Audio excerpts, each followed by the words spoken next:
Hey everybody, it's James Caldemeyer here at Lake Fork. Today's April 15th, 2013, and the spawn is on. We are catching a ton of fish out here right now. I want to take this opportunity to share with you some of the baits that I've been using and some of the techniques I've been using to catch all these big fish with my clients. First off is the Berkley Powerbait Chigger Craw. This bait right here has probably accounted for more double-digit fish this spring with my clients than any other bait.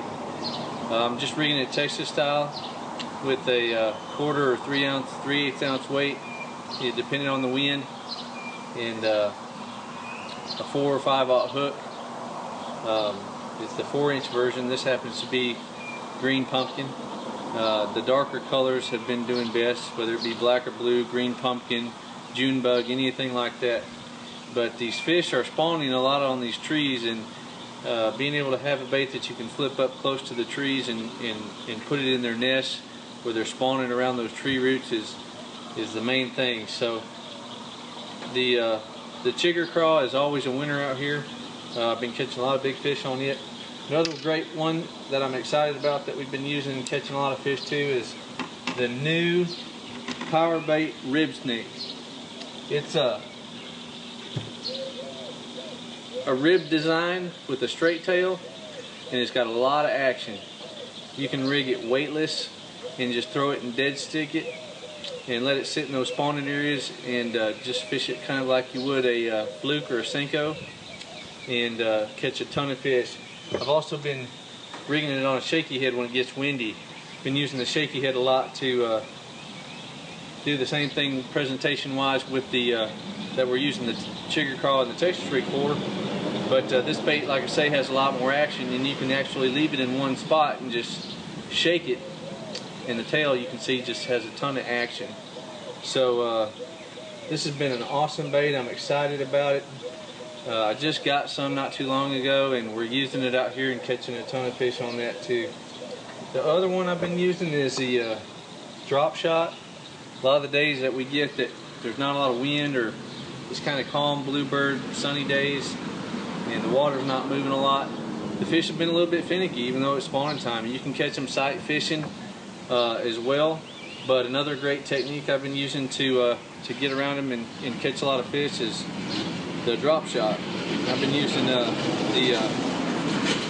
2/0 hook and about a quarter to 5/16 ounce or 3/8 ounce weight, rigging it about 12 to 14 inches down the line from the hook, and taking this Berkley Havoc bottom hopper and putting it on. I like to text pose it so that it doesn't get hung on anything. Some people hook it on the nose, but I like to text pose it, and just rigging it on here like this, and that bait will sit out there, and you kind of hold it up against the stump, flipping stump, same thing, and you can just kind of shake it. And of course the water holds it out kind of, and you'll just shake that worm, and it just has a ton of action. And when you can keep something in and around where they're spawning, and that the areas that they're real territorial right now as they go through their spawning phase, the better you are. So fishing slow has been the main thing, and you know, but there's also been some days that we've been able to use some moving baits and catch a lot of fish that are chasing shad, eating. We're starting to get into mid-April here, late April. You're going to start to see a lot of fish that are already post-spawn.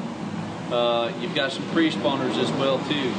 So you've kind of got a trio of things going on between spawn, pre-spawn, post-spawn, and when it starts to get into that phase of things, you can catch fish on a multitude of different presentations and techniques, so in baits. So, one of my favorites right now this time of year is, because you've got so many fish that are up there and feeding and hungry, is the Berkley Hollow Belly. And I rig it on the hook that comes in the package. It's just a weighted big 6 or 7/0 hook, and I left this one off the rod so that I could show you how I rig them. You know, I get a lot of people that say, man, my swim baits won't stay on the hook because I thread them on there and it goes over the weighted part and it makes a big hole in the head, and it doesn't want to stay up on the nose of it, and it ends up pulling down. But what I've been doing is, before I even tie the hook onto the line, I'll take, and if you can see here, I'll put the eye of the hook right through the underbelly of that side of the swim bait and push it through, and then bring it through the nose. And then I'm going to tie on to that, slide it up over my knot, and rig it on there straight so that it sits perfectly straight on that hook. And what that does is it keeps from making a big huge hole in your swim bait nose, and eventually makes the bait last longer. So the swim bait's been really good. I've caught a lot of fish, like I say. There's some shad that are starting to spawn across the lake, so you start to get in on the shad spawn. Shallow crankbaits, spinner baits, chatterbaits, the swim bait will catch a lot of big fish right now. As the fish start to get through the end of the month here, you're going to see a lot of them start to move out deep. Some of them are going to be suspended, some of them are going to be on the bottom, and I'll start getting to you on that when we get around to our next fishing report. And glad you got to come see Get a Limit Outdoors. Come back and check it out, and I'll have another report for you soon. Take care.